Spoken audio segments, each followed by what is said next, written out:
Hi everybody, it's Alonso, Duralde, and Dave White here with more of the Deck the Hallmark recap of Hallmark Plus's Finding Mr. Christmas. We're up to episode 7, The Christmas Waltz. It's the final 4. This is very exciting. Who will become Mr. Christmas? I don't care. Yeah.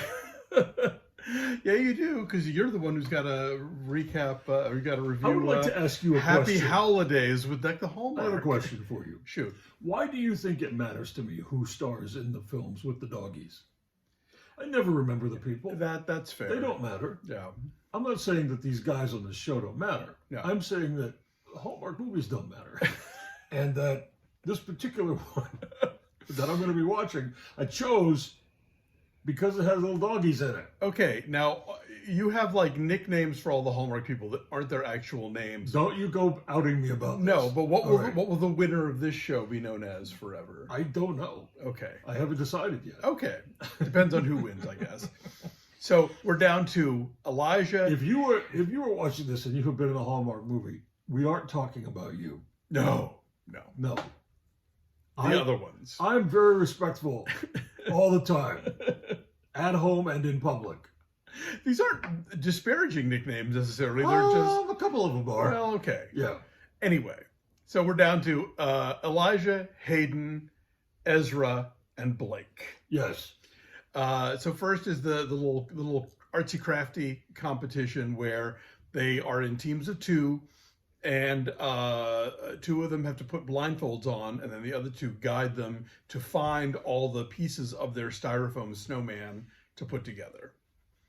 This eats up a good chunk of program time without being particularly interesting. There's nothing interesting about it. Yeah. But In real life, this does not happen. no. And so, But it's about, how do you take direction, which is important for an actor to know.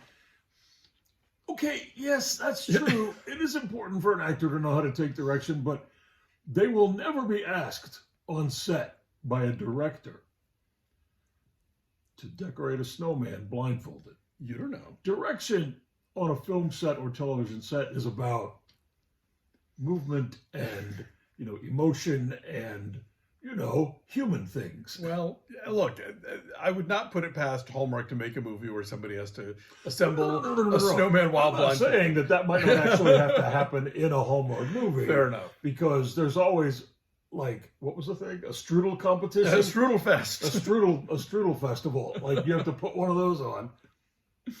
But here's the thing. The actors are not actually doing any of it. This is true. Acting. You see. They could probably even actually see what's going on, even with their blindfold on. Right. Anyway, so that part passes through, and then we get to the meat of this episode, which is dancing a waltz to "Oh Holy Night," which they will be called upon yes, to do in almost any Hallmark movie that they happen to be in. Someone always has to waltz to a Christmas Carol at the end of a movie. I've seen enough of the little clips while he's watching them to know that people have to do a little waltzy dance to something completely inappropriate that, again, in real life would never happen. Somebody I know who worked on one of these movies was so thrilled that Hallmark let them use the Christmas waltz so that the people didn't have to waltz to Silent Night or whatever. But yeah, shockingly, they don't make them waltz to a sacred carol of yore. Instead, it's some it's a jazzy thing. Yeah. So they all get to do the kind of moves. Hubba Hubba Christmas on a Saturday night. Hubba Hubba. The name of the song is Hubba Hubba Christmas on a Saturday night. And a lady from Dancing with the Stars. Did you write her name down? No.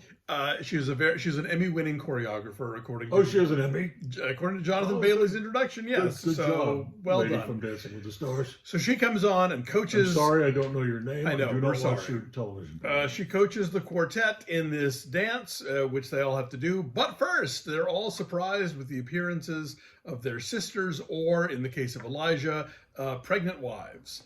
And it's very moving, and they're all, they're all happy. They're all very happy about that. Everyone's very happy. Then they danced. And they dance. And Nobody bites it. like there are varying degrees of how comfortable and slick they are on the floor, but Blake is not a comfortable person in the dance.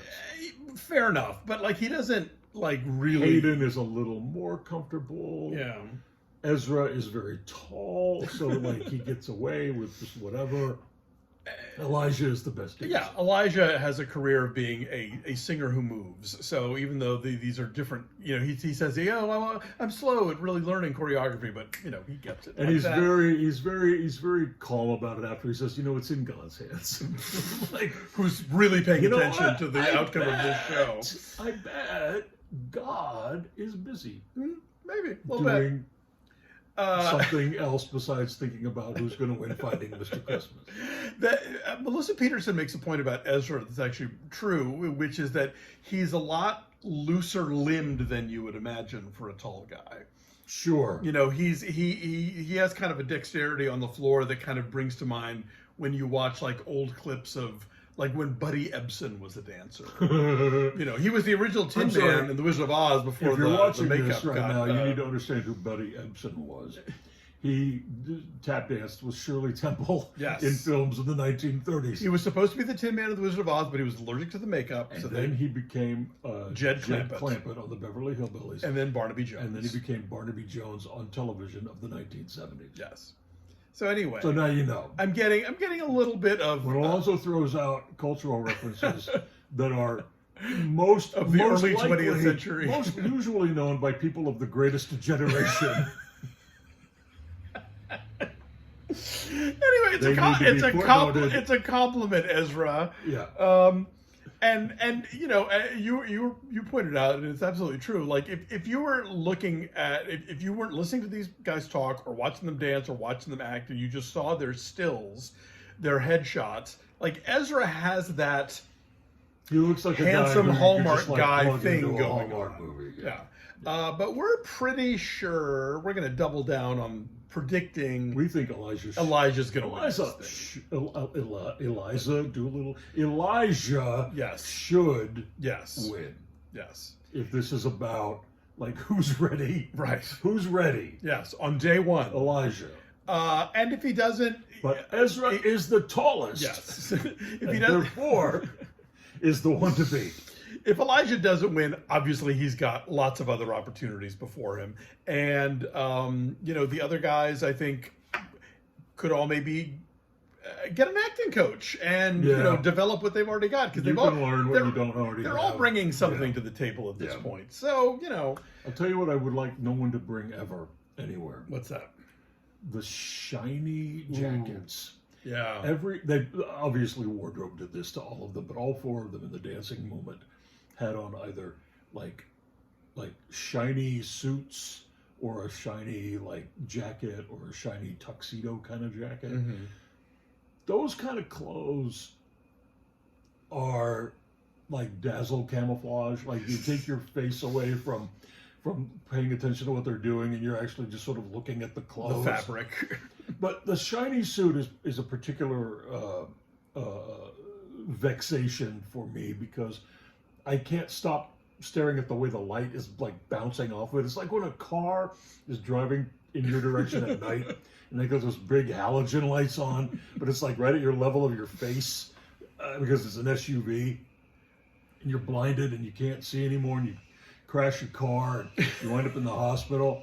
That's what these suits are. That's what these suits are. I mean, well, look, we should at least be thankful they didn't go full Dancing with the Stars, Tina Sparkles at the Pan Pacifics, like, with the rhinestones and the. Oh, that would have been funny though. Well, maybe. But yeah, look. These are supposed to just be fancy. Fred Astaire never needed that action. Go back and look at Danny Kaye in White Christmas. When he's dancing with Vera Ellen, he is wearing a gray suit and the shoes are dyed exactly the color of the suit. Yep. Like he is not. He just wants you to watch the and actual. And then every dancing. other time you watch White Christmas, you'll just watch Vera Ellen dance. True, circles yeah, around every human being alive in 1954. Yeah, no question. So that's where we are. We wrap it up with one more episode, the final three. Oh, we didn't say. Blake you goes said home. Buddy Ebsen earlier. I said Vera Ellen today. We are a pair. Hello. Yeah. Welcome to old. Blake got sent home, but had a very good attitude about it. Yeah. So we are down to Elijah, Hayden, and Ezra Yeah. as our Finding Mr. Christmas finalists. Yeah.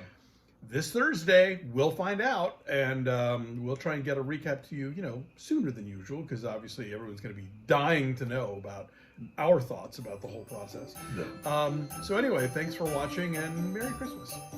Fine.